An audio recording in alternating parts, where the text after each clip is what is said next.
You know? Alright. Ganda, di ba? Oh. Pwede ka na gumawa. Saktong-sakto. Diba? Okay guys, so siyempre ang una natin gagawin ay i-download or i-edit yung ating template para sa ating index card na 4x6. So depende guys kung babaguhin nyo pa itong mga lines natin. So ang gagawin mo dyan, ungroup mo lang yan, tapos pwede mong lakyan yung mga spacing niya or palitan yung kulay. So depende sa inyo yan. Canva template naman yan, na-edit naman yan. Okay? So ang pinaka-size talaga natin dyan ay 4x6. So naka-inches yan. 4 and 6. Ayan. So, pag na-edit mo na or okay na sa'yo yung ganitong template, so ang next natin gagawin, syempre, i-click mo lang yung share. Ayan. So, click mo yung share, tapos click mo yung download. So, download, click mo yung PNG. Ayan. Tapos, sabay, download. Saan nga ba makakuha yung ating template para sa mga nag-uumpisa pa lang, sa may mga printing shop dyan? At sa mga individual na gusto at kailangan ng mga template, pwede kayong bumili dito sa ating website, sa ating Digibili. Ayan, so sa Digibili, makakabili ka ng mga template or design na napakamura lang. So lahat 56 yan. So makikita mo ito guys, lahat 56 bawat isa. Okay, so tulad dito sa ating cover na intermediate pad, so 56 pesos lang yan. Ayan, no? So gagawin mo dyan, pag bibili ka, add to bag mo lang. Ayan, so, click mo lang, add to bag. So, check out. Ayan. So, check out mo lang siya. So, makikita mo yung ating payment option. So, andito yan. So, ang gagawin mo dyan, yung 56 na yan, kung meron tayong promo tulad ngayon, meron tayong promo ngayon. So, ang ilalagay mo dyan ay Digibili discount. Kasi yan yung promo natin pero hanggang July 15 lang yan. So, Digibili discount. So, yung 56 natin guys na normal price.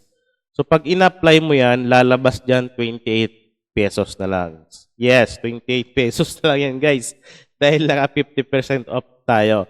So, lagi tayo may discount dyan. So, pag kailangan mo ng template or design, punta ka lang sa website natin. Okay? So, gagawin mo dyan sa kontakin yung email. Ilagay mo lang yung email mo, full name, yung country, yung phone number, tapos yung reference number. Ibig sabihin, magbabayad ka muna, tapos ilalagay mo dito yung reference number mo. Okay? Yung transaction reference number. So, pag nakapagbayad ka na, mag-fill up ka, select mo lang yan, continue. Okay? So, i-proceed mo lang yan.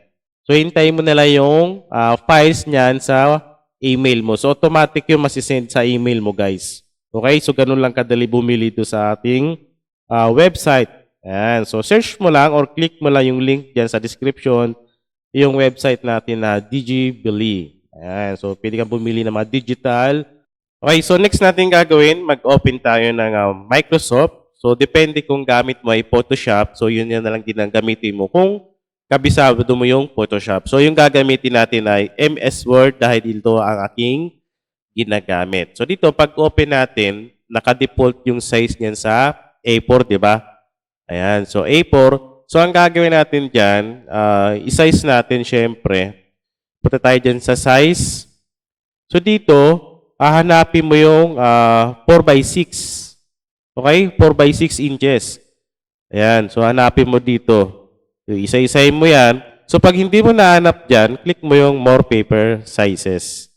Ayan. So, pwede mo siyang i-customize na lang. Kung gusto mo, iset mo lang siya ng inches. Okay? Ayan. So, check natin. Size, yung layout niya ay size ay 4x6. So, dito, makikita naman kaagad yan eh. Ayan o. 4x6. So, click natin yan. Yan. So, naka-portrait yan. So, ang gagawin natin dyan, set natin siya landscape. So, click mo yung orientation, click landscape. Yan. So, pag na-landscape mo na siya, i-insert mo na yung index card natin. Yan. So, gitna mo lang, tapos i-set mo sa buong pinaka-canvas niya. Yan. Okay? So, set lang natin ng maayos. para ma-print natin. So ito yun na yung pinaka canvas natin gamit yung Microsoft natin. So 4x6 to guys ha. Okay? So pagkatapos niyan, ipiprint na natin yan. Okay? So click lang natin yung ating print. Ayan. So pipili ka lang kung ano yung printer na gamit mo. So gagamitin ko dyan na yung L3210. So sa printer properties, dapat depende pala kung ano yung gamit mo. Kung yung gamit mo ay photo paper, so set to photo paper. So ang gamit mo naman ay matte, yung magaspang na papel, set mo din matte lang.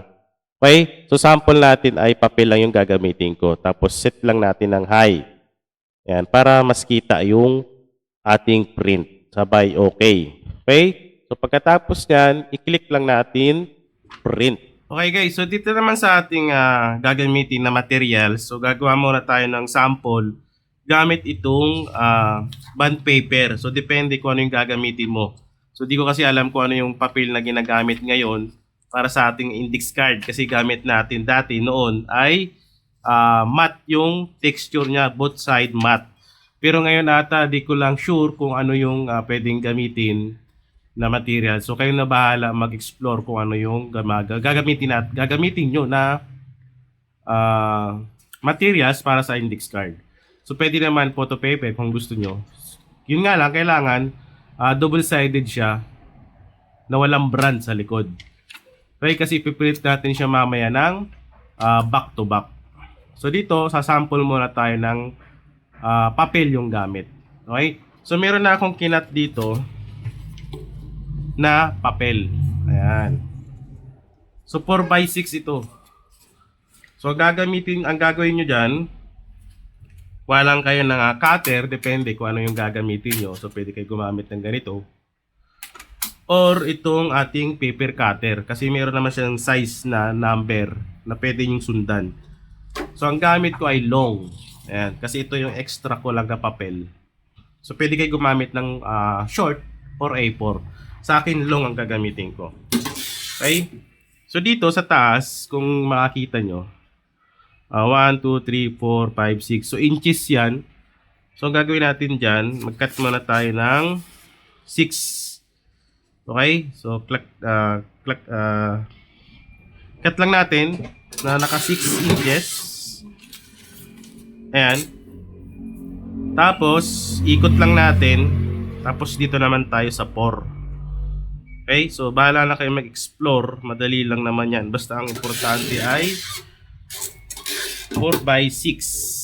So meron ka ng 4x6. Ayan.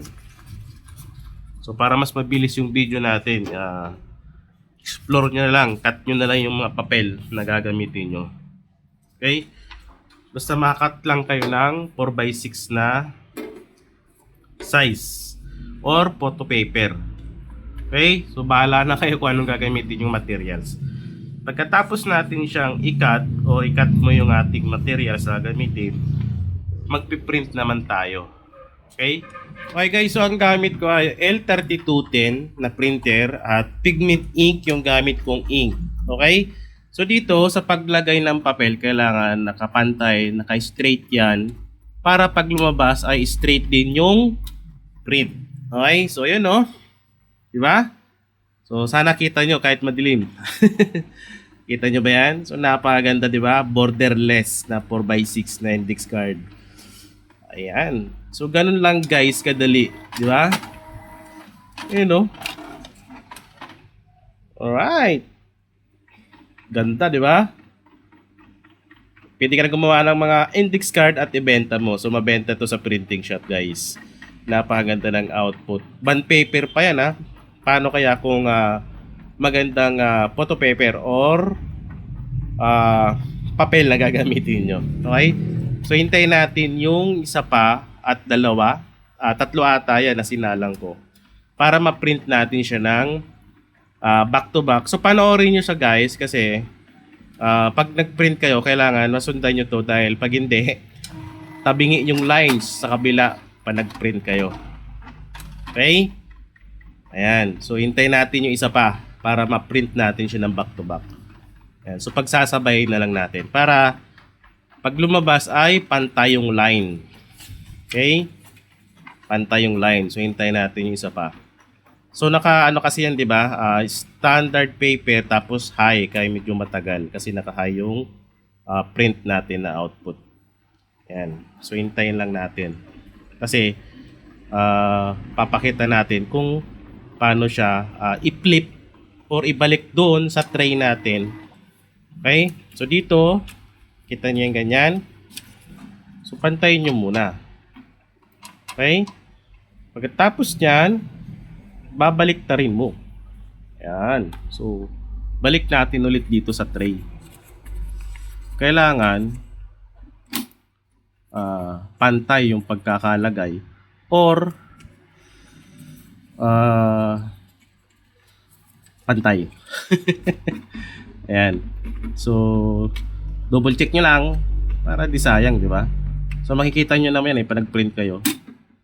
Okay? So, pag nalagay na natin yan, mag-print pa natin. I-print pa natin ulit. Okay? Lipat tayo dito sa ating computer. Ayan. So, print and click. Okay? So, balik ulit tayo dito sa ating printer. Ayan. So, hintayin natin kung back to back nga ba. Di ba? Susundan nyo na lang yung ating tutorial para makapag-print kayo ng back to back na index card. Okay? So, hintay lang natin kasi naka-high yan Ganyan ang pag L3210. Ayan. So, lalabas na yung isa natin. So, borderless din yan. Okay? So, next mo dyan, ang gagawin mo ay so, makikita nyo guys dito. Okay, thank you, Kel. So, dito makikita nyo diba? Yung lumabas nakaganyan. So, pag ni-flip natin, so, tamang-tama yung pagkakaano niya guys, Mamaya, pakita natin yan. Okay? Doon sa ating table. So, hintayin muna natin siya. Hintayin muna natin ma-print yung ating dalawa pa para mapakita natin mamaya. So, hindi kasi natin mahawakan masyado dahil hawak ko yung camera. Okay? Ito, napakaganda Kung makikita nyo lang guys. Ayun diba? Tugman-tugma. So, hintayin natin yung isa. Para ma-check talaga natin na tama yung doon sa ating line. You know, di ba? So, mamaya pakita natin. Okay? So, hintay-hintay lang konti. Yan. So, isa pa. Para makita natin doon sa ating table na kulay pink na cutting mat. Okay? Ayan. So, tatlo. Let's go. Tignan natin. Okay guys, so ito na yung pinrint natin. So, meron tayong tatlo na sample. So, bond paper lang to So, bahala na kayo sa materials kung anong gagamitin nyo. Okay? So, tatlo yan. So, back to back. Ayun Diba? Napakaganda diba? So, titignan natin kung tama nga ba. Ayun Ito niya ba yun? Saktong-sakto. Diba? To see is to believe. Tama ba? Ayun Diba? So, gano'n lang mag-print guys ng ating index card na 4x6. So, yung template natin, so nasa website na yan. Ayan, so tignan nyo na lang doon, kunin nyo na lang doon or bilhin nyo na lang doon. Okay? Meron ka ng index card. Ayun Ganda, di ba? Okay. So ayos.